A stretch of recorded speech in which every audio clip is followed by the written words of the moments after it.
Hello everyone, welcome to my channel. இன்னைக்கு நாம் இந்த வீடியோல பார்க்க போறது எல்லோருக்கும் எளிமையாக புரியக்கூடிய வகையில் தயாரிக்கப்பட்டுள்ள புணர்ச்சி விதிகள். இந்த வீடியோவை கடைசி வரையிலும் முழுமையா பாருங்க, ஸ்கிப் பண்ணாதீங்க. இந்த வீடியோ உங்களுக்கு பிடிச்சிருந்துச்சுனாக்கா லைக் பண்ணுங்க, ஷேர் பண்ணுங்க, சப்ஸ்கிரைப் பண்ணுங்க. வாங்க வீடியோக்குள்ள போகலாம். நிலைமொழியின் ஈற்றெழுத்தும் வருமொழியின் முதல் எழுத்தும் சேருவது புணர்ச்சி. புணர்ச்சி இலக்கணத்தில் வரக்கூடிய இரண்டு வகைகள் என்ன அப்படின்னு பார்த்தோம்னாக்கா, ஒன்று வந்து உயிரீறு, மற்றொன்று வந்து மெய்யீறு. அப்போ உயிரீறு என்ன அப்படின்னு சொல்லி பார்த்தோம்னாக்கா, நிலைமொழியினுடைய ஈற்று எழுத்து, அதாவது கடைசி எழுத்து உயிர் அல்லது உயிர்மை எழுத்தாக அமைவது தான் உயிரீறு. ஃபார் எக்ஸாம்பிள் இதுக்கு என்ன கொடுக்கலாம் அப்படின்னு பார்த்தோம்னாக்கா, மணி கூட்டல் அடி. இப்போ இந்த உயிர், அதாவது நிலைமொழி அப்படிங்கிறது இதுதான். இந்த நிலைமொழியில வரக்கூடிய கடைசி எழுத்து எது அப்படின்னு பார்த்தோம்னாக்கா இந்த எழுத்து. இந்த எழுத்தை நம்ம பிரித்தோம் அப்படின்னு பார்த்தோம்னாக்கா என்னவா பிரிக்கலாம்? இன் கூட்டல் இ. அப்போ இதில் வரக்கூடிய கடைசி எழுத்தை பாருங்களேன், இ. இதை தான் சொல்கிறாங்க உயிர், அதாவது உயிர் எழுத்து ஆ முதல் அவ் வரையில் வரக்கூடியது.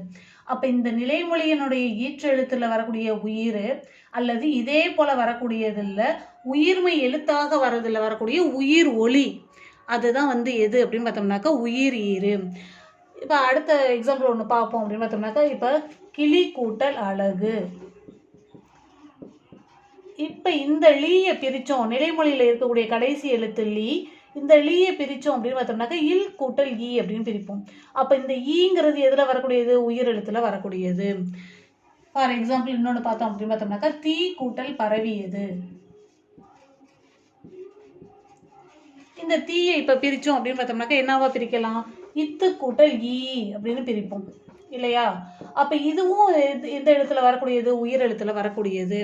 அப்போ இதில் வரக்கூடியதில் நிலைமொழியினுடைய ஈற்றெழுத்து உயிராகவோ அல்லது உயிர்மெய்யில் வரக்கூடிய எழுத்துல உயிர் ஒளியாக இருந்தால் அது உயிர் ஈறு. இப்போ நம்ம அடுத்து பார்க்க போகிறது என்ன அப்படின்னாக்கா மெய்யீறு.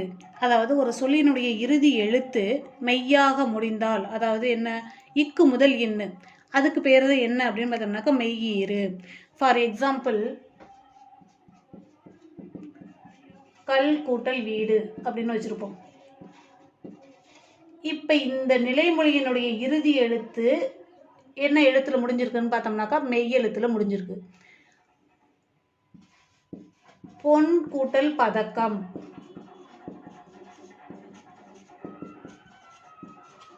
இப்போ இந்த நிலைமொழியினுடைய கடைசி எழுத்து பாருங்க இன்னு, இதுவும் எதில் முடிஞ்சிருக்கு? மெய் எழுத்துல முடிஞ்சிருக்குது. அவ்வளோதாங்க.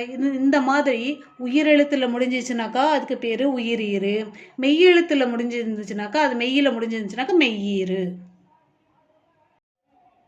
இப்போ அடுத்து நம்ம பார்க்க போகிறது உயிர் முதல் மொழி.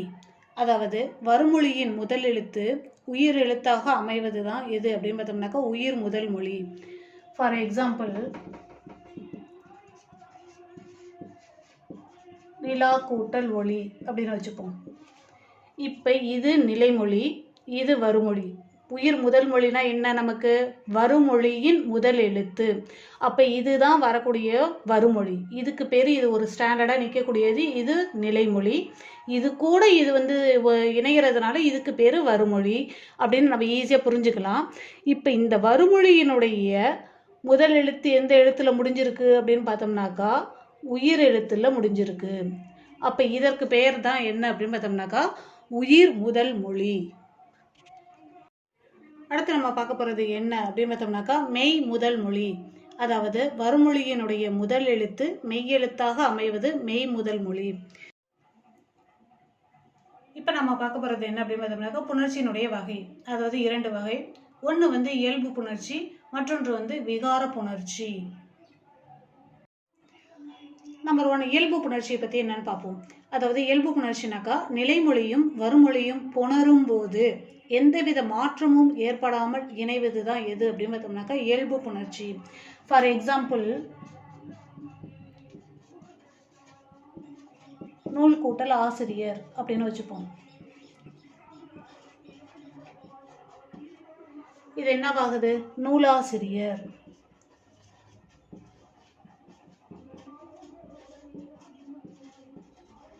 எந்தவித மாற்றமும் ஏற்படாமல் இணைவது தான் என்ன அப்படின்னு பார்த்தோம்னாக்கா இயல்பு புணர்ச்சி.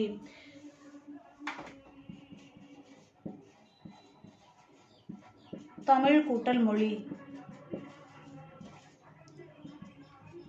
அப்படியே வரும். இது தமிழ் மொழி.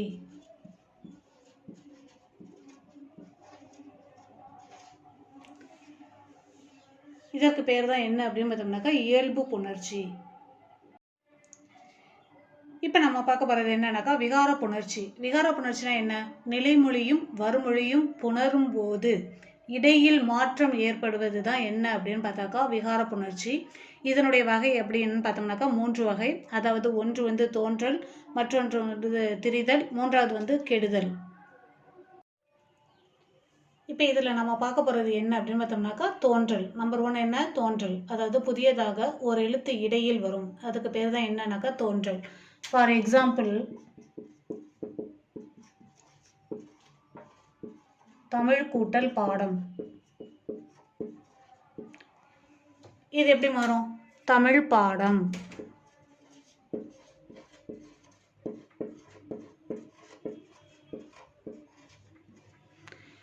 அப்போ இடையில என்ன வந்திருக்குது? இப்புங்கிற ஒரு எழுத்து வந்து தோன்றியிருக்கு. அதனால தான் இதற்கு பேர் என்ன அப்படின்னு பார்த்தோம்னாக்கா தோன்றல். அடுத்து இப்போ நம்ம 2வதா பார்க்க போகிறது திரிதல். அதாவது ஒரு எழுத்து மற்றொரு எழுத்தாக திரிதல் தான். எப்படி மாறுது அப்படின்னு பார்த்தோம்னா, ஃபார் எக்ஸாம்பிள் என்ன அப்படின்னு பார்த்தாக்கா, இப்போ கல் கூட்டல் சிலை அப்படின்னு வச்சுப்போமே. இது எப்படி மாறும்? கற்சிலை.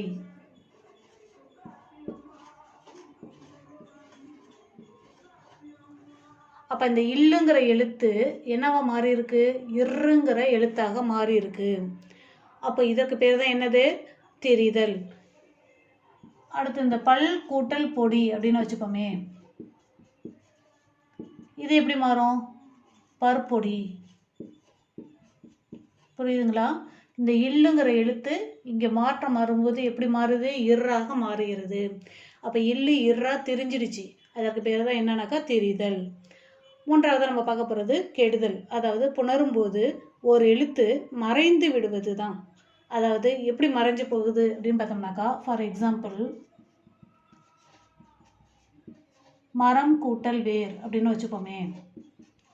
இது எப்படி மாறும்? மரவேர். அப்போ இந்த இம்முங்கிற எழுத்து என்னவாயிடுச்சுது? மறைஞ்சு போயிடுச்சுது இல்லைங்களா? மரவேர் அப்படின்னு மாறிடுச்சு. அதனால் இதுக்கு இந்த இடத்துல என்னவாயிடுச்சுது? இம்மு கெட்டு விடுச்சுது.